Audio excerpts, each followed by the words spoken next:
Vous voulez tricoter un projet sans patron, mais vous ne savez pas combien de fils il vous faut. Je vous explique tout de manière pratique, simple et sans prise de tête.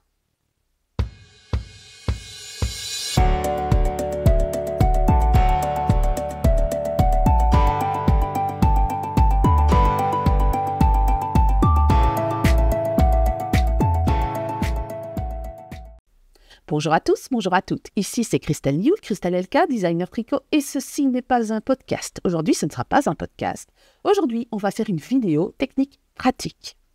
Vous avez certainement une pelote esselée ou des pelotes esselées, enfin plusieurs pelotes, et vous ne savez pas quoi en faire. Vous avez une idée de patron, mais pas un patron que vous trouverez chez un designer, quelque chose que vous avez envie de faire vous-même, bêtement, je pense par exemple, un pull en raglan tout simple que vous avez envie de faire, vous vous dites « je me sens prêt, je me sens prête à pouvoir faire ce patron », mais vous vous dites « est-ce que j'aurai assez de fil ?» Vous avez peut-être acheté sur un coup de cœur en salon une quantité fil, ou même vous êtes en salon et vous ne savez pas combien de quantité de fil vous aurez besoin, eh bien ça, c'est une problématique que l'on rencontre très souvent, c'est se dire est-ce que j'aurai assez de fil? Et souvent, soit on n'achète pas assez, soit on achète de trop. Alors, je vais vous donner aujourd'hui des repères pratiques, des méthodes pour pouvoir calculer la quantité de fil dont vous aurez besoin, pour pouvoir faire le projet que vous avez envie de faire, que ce soit un bonnet, que ce soit une paire de mitaines, que ce soit un pull, que ce soit une couverture. Avant toute chose, quand on veut calculer une quantité de fil, il faut comprendre ce qui influe sur la quantité de fil que vous allez utiliser. Donc, on a des patrons, par exemple, on peut dire, moi je vais faire un pull, je fais une taille 42 par exemple, j'ai besoin de 1200 mètres. Alors, je vous dis ce que je vous dis, c'est une norme générale. Hein. En général, on a des tableaux de taille, on a des tableaux de quantité de fil à utiliser, 1200 mètres, voilà. Vous avez ça par exemple sur les étiquettes. Je pense anciennement Fil d'Art et Bergère de France, vous aviez un logo avec le pull et on vous disait il faut autant de pelotes. Or, ceci, ce n'est pas tout à fait vrai parce qu'il est clair que si on utilise, d'abord si on fait une taille différente, on utilise plus de fil, mais si on utilise des techniques différentes, on peut avoir une quantité de fil qui va être impactée. Donc, il y a des critères, outre le fait de dire, de lire sur son étiquette et de suivre un tableau général, qui peuvent influencer la quantité de fil. La première chose qui peut influencer la quantité de fil, c'est le type de projet que l'on va faire. Il est clair que si on fait un pull ou on fait une paire de chaussettes, ça paraît banal ce que je dis, mais c'est la réalité, vous n'allez pas utiliser la même quantité de fil. Alors que si vous faites un pull enfant, bébé, on va dire 6 mois, 3 mois, vous allez utiliser une quantité de pull pour une quantité de chaussettes. Mais pour un pull adulte, il est clair, ça me paraît tellement gros ce que je raconte, que vous allez avoir une quantité de fil qui va être impactée. Donc, le type de projet impactera la quantité de fil. La taille impactera la quantité de fil. On n'utilise pas la même quantité de fil pour un taille 42 qu'on utilise pour un taille 48. Ça paraît très logique. Mais ce n'est pas que ça. Il est clair que quand on fait un 48 et qu'on mesure 1m50 ou qu'on fait un 1m48, qu'on fait un taille 48 et qu'on mesure 1m70 comme moi, mais la quantité de fil, elle ne va pas être la même non plus, parce que quand on a 1m70 ou qu'on a 1m70, on n'a pas la même longueur de corps, on n'a pas la même longueur de bras. Donc ça aussi, ça impacte la quantité de fil. Donc la taille, mais pas que la taille générique, basique et standard, la taille que vous avez. Il y a des gens qui ont des plus longs bras, des gens qui ont des plus longs corps.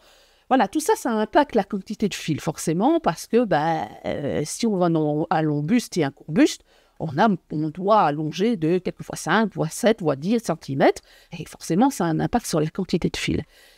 Il y a aussi le type de construction qu'on envisage. Quand on veut faire un pull oversize ou qu'on veut faire un pull près du corps, bien, ça impacte la quantité de fil. Je pense par exemple, ça c'est un exemple historique, pendant la Seconde Guerre mondiale, la mode c'était les pulls très proches du corps. Elle a perduré dans les années 50, mais en fait cette mode-là, elle a surtout été vraie. Pourquoi? Parce qu'en fait on faisait attention aux quantités de fil qu'on utilisait. On faisait ça dans la couture et on faisait ça dans le tricot, parce qu'un pull qui est très proche du corps, ça consomme quand même moins de quantité de fil qu'un pull où on a 30 cm d'aisance. Donc, en fonction de ce que vous allez penser, si vous dites, moi je vais faire un pull de 10 cm d'aisance ou un vraiment oversize 30 cm, forcément ça va impacter la quantité de fil. Si vous avez des manches, par exemple chauve-souris, ou des manches très serrées au niveau du bras, ça va aussi impacter la quantité de fil. Quand on va avoir un pull vraiment travaillé, structuré, ou un pull où on a drop shoulder, la manche arrive ici, et c'est tout droit, ça va aussi impacter la quantité de fil. Maintenant, on a ça, mais on a aussi, par exemple, les points que l'on va utiliser. Quand on utilise de la dentelle, on utilise moins de fil que si on utilise du jersey. Si on utilise du point mousse, on va utiliser plus de fil que si on utilise du jersey.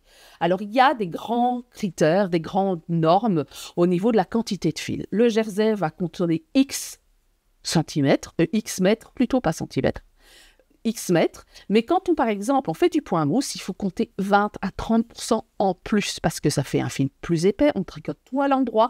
Donc forcément, on a un impact sur la quantité de fil que l'on va utiliser. J'ai fait une vidéo sur le point mousse. Quand on fait des torsades, j'ai fait une vidéo sur les torsades. En fonction des torsades, quand ce sont des torsades simples, il faut compter environ 25% en plus. Quand on fait des torsades très complexes, on peut compter jusqu'à 40% de plus. Ça dépend un peu du type de torsade. Si vous faites un pull totalement en torsade, forcément, vous devrez appliquer un 30 à 40% en plus sur tout, tandis que si vous avez juste un panneau de torsade, ça va impacter la quantité de fil de manière moindre. Ça paraît très logique. Les points texturés consomment plus de fil qu'un jersey. Le point de riz, le point de blé consomme plus de fil que le jersey. Donc tout ça, ça a un impact sur la quantité de fil. À côté des points texturés, on a aussi le type de fil. Certains fils ont un impact plus important. Par exemple, les fils cardés, on consommera moins de fil qu'un fil peigné. Pourquoi? Parce qu'en fait, souvent, le fil cardé, il est plus épais, mais il est plus aéré. Donc, comme il est moins compact, on peut aller beaucoup plus loin avec un fil cardé qu'on peut aller avec un fil peigné.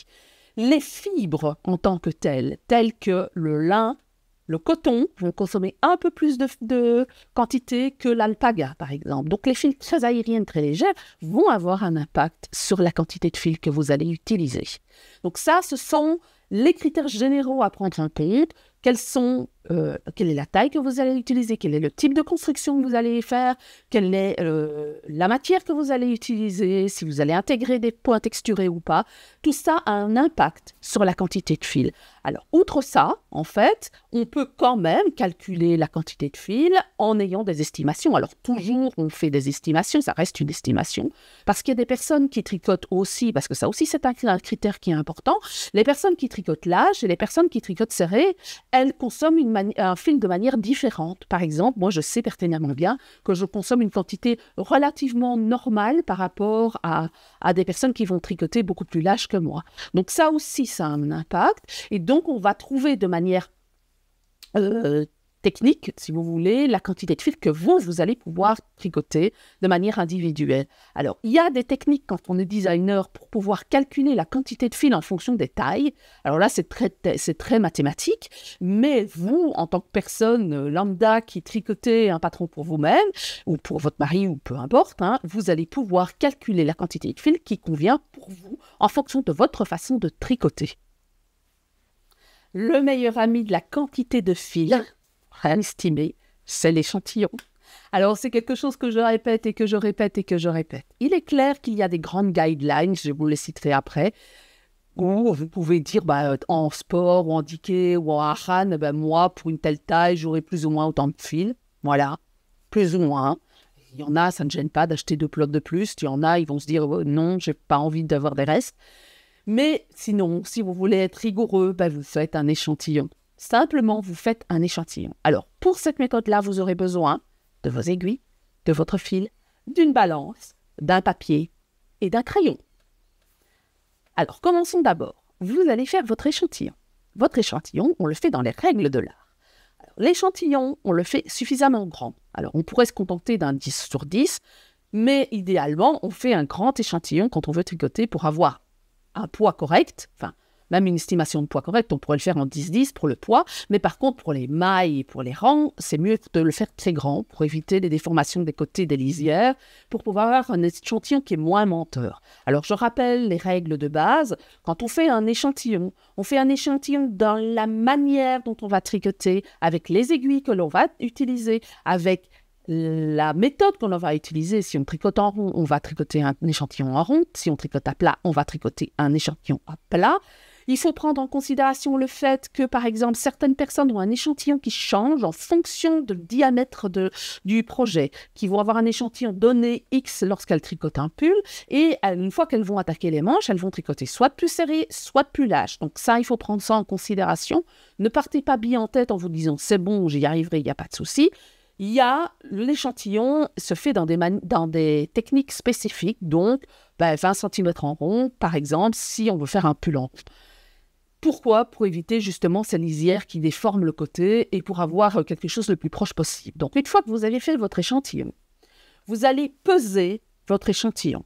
Donc, si vous faites, par exemple, un 10 sur 10, eh bien, vous allez avoir des centimètres carrés. Vous allez multiplier